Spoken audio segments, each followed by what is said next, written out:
Hey, Shalom, it's your brother Yonathan. All right, first and foremost, I want to give all praises to the Most High, Yahweh, Bahashem, Yahweh Shai, Bahashem, Rahahakwadash. I want to give double honors to the apostles and the elders of Great Millstone. I want to say Shalom to all the brothers and, of course, the few sisters who are pursuing this truth in sincerity. All right, may the blessing of election be upon your house. I always like to bring up the fact, pursuing the prophecy, that when the true bloodline descendants of the nation of Israel go back to the Holy Land, it's going to go down a particular way, and it's going to happen after particular events happen in the earth. Okay, that main event that we're speaking of is the War of Armageddon, all right? World War III. It's going to be fought in a particular way. Let's actually go get Isaiah the 9th chapter. Start this thing off. Go to Isaiah the 9th chapter and the 5th verse. He says what? For every battle of the warrior is with confused noise and garments rolled in blood. So every war, even up until this time, has been fought pretty much traditionally the same way. Close quarters combat, men, going to arms with each other. It's been fought a particular way, right?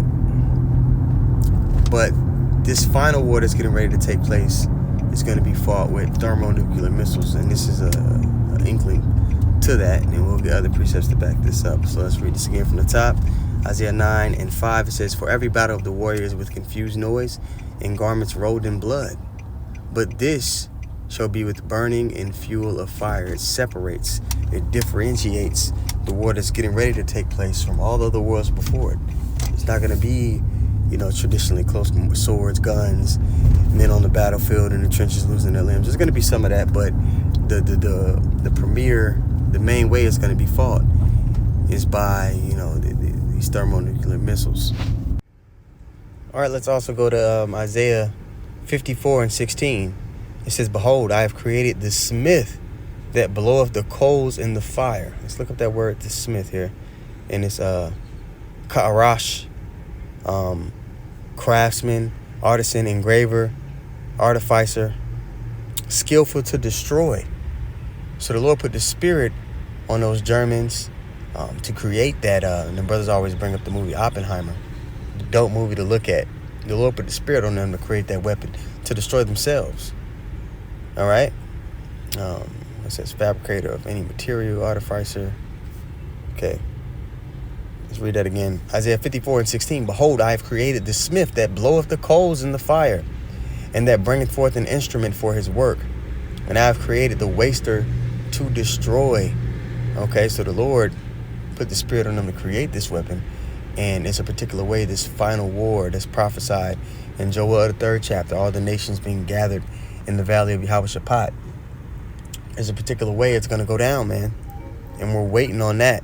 Let's go to Zechariah 14 and 12, all right? This will give you an insight on how this weapon that the Lord put the spirit on them to create, how it affects the body of people.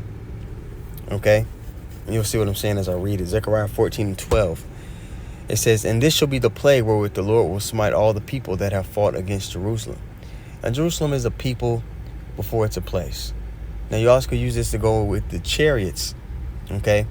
But I'm going to use this to illustrate the effect that the missiles are going to have on people's bodies. And you'll be like, what other weapon could have this effect on the human body? Their flesh shall consume away while they stand upon their feet, which means for their flesh to consume away while they stand upon their feet. It's not just a regular bomb and somebody caught on fire. It had to happen in an instant. And the heat was so intense that it was able to do that. Their flesh shall consume away while they stand upon their feet, and their eyes shall consume away in their holes, and their tongue shall consume away in their mouth. Okay? So giving you insight, what is it actually? Yeah, it's talking about the missiles, man. Go to,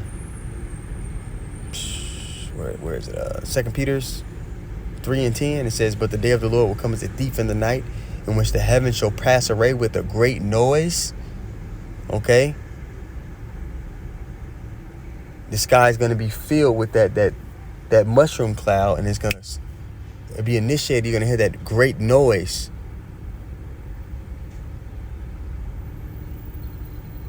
shall pass away with a great noise, and the elements shall melt with fervent heat, and the earth also, and the works that are therein shall be burned up.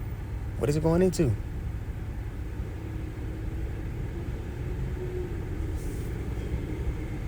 What's going on here?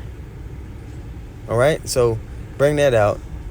I'm gonna go to Malachi 4:1, then I'm gonna go to Micah 4, because it's gonna basically be speaking the reverse of Joel the 3rd chapter, just to prove, like, when we go back to the Holy Land, certain things had to happen, okay, and also there's not gonna be war anymore.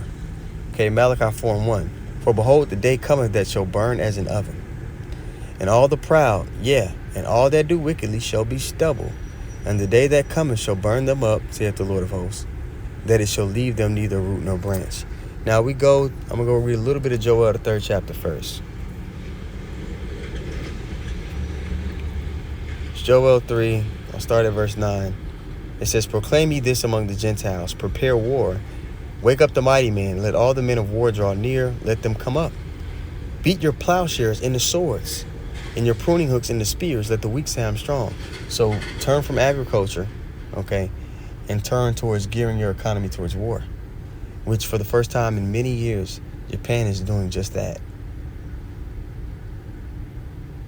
Japan is militarizing, and they haven't done that since the end of World War II. World War III, the third woe is getting ready to happen. And woe means destruction, a great destruction. All right? Okay. Well, third, I'm just going to go get that. This is,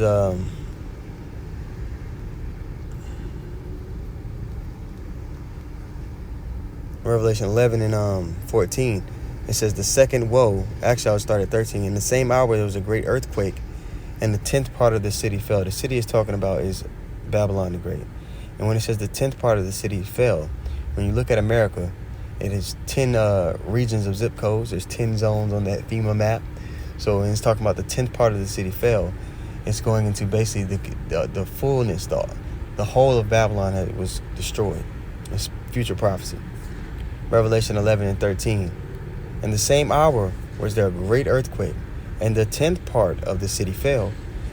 And in the earthquake were slain of men 7,000. 7 is just the number of completion that you'll see pop up commonly throughout the scriptures. And the remnant were affrighted, the remnant that feared Yahweh Shem Yahushai, and gave glory to the God of heaven. The second woe is past. The second woe is past.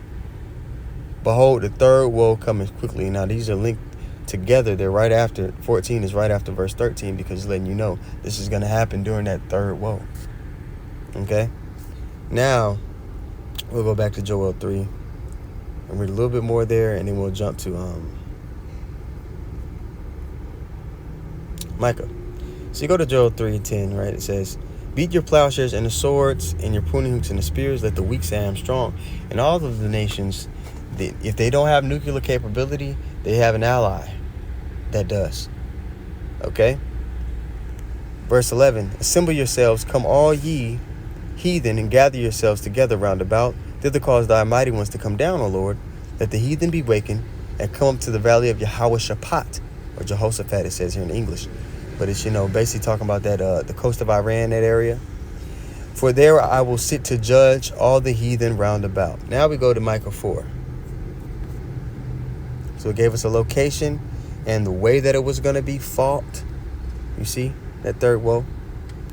And then we didn't read it in Isaiah 9 and 5. But after that third woe is fought, all right, this war that's going to be different from all the others. After that's fought, it talks about the kingdom of heaven being established in verse 6 when you go to Isaiah 9 and 6.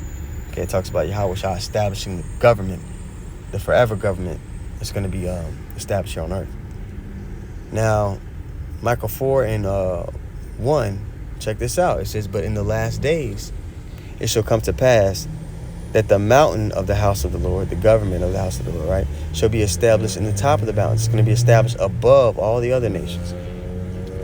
And it shall be exalted above the hills, and the people shall flow unto it, right? This is going to be where what's right and wrong, the laws are issued from, the nation of Israel. Verse 2.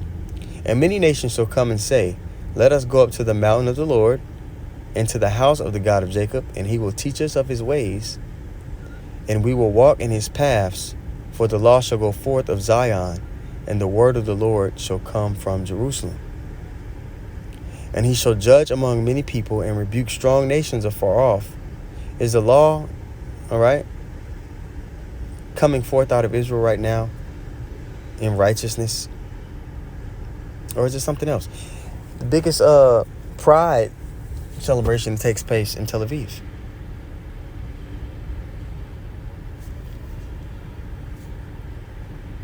Verse 3. And he shall judge among many people and rebuke strong nations afar off.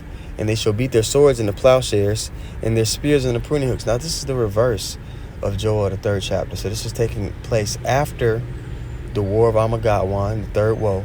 This is taking place after the nation of Israel is established and goes back to the Holy Land.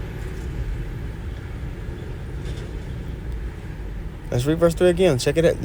Let it dawn on you. And he shall judge among many people and rebuke strong nations afar off, and they shall beat their swords into plowshares and their spears into pruning hooks.